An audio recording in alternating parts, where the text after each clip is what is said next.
കോൺഗ്രസ് നേതാവ് സാലി റാട്ടക്കൊല്ലിയാണ് നമ്മോടൊപ്പം ചേരുന്നത്. താങ്കൾ പാർട്ടിയിൽ നിന്ന് രാജിവെച്ചു എന്ന രീതിയിൽ മാധ്യമ വാർത്തകൾ ഉണ്ടായല്ലോ, ഇതിനോട് താങ്കൾ എങ്ങനെ പ്രതികരിക്കുന്നു?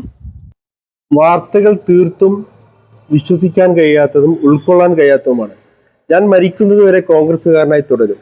കോൺഗ്രസ്സുകാരനാണ്, എൻ്റെ ഹൃദയത്തിൽ കോൺഗ്രസ്സുകാരനാണ്. ഇവിടെ നടത്തുന്ന പ്രചരണം എന്ന് പറയുന്നത് എനിക്ക് 10-13ഓളം കേസുകൾ ഉണ്ടായിട്ട് പാർട്ടി എന്നെ തിരിഞ്ഞു നോക്കിയില്ലെന്ന് പറയുന്നത്.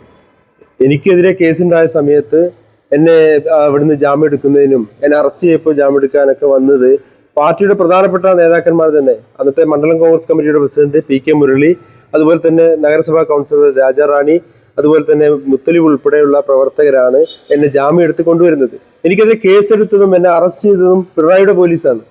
ഇവിടെ ഇപ്പോൾ നടത്തിക്കൊണ്ടിരിക്കുന്ന പ്രചരണം എന്ന് പറയുന്നത് MLA ഓഫീസിനെയും MLAയുടെ കൂടെ നിൽക്കുന്ന സ്റ്റാഫുകളെയും വളരെ മോശമായി ചിത്രീകരിക്കുന്നതിന് വേണ്ടി, ഇലക്ഷന് വേണ്ടി ഉപയോഗിക്കുന്നതിന് വേണ്ടിയുള്ള തികച്ചും വ്യാജമായ പ്രചരണമാണ് എനിക്കെതിരെ നടത്തിക്കൊണ്ടിരിക്കുന്നത്.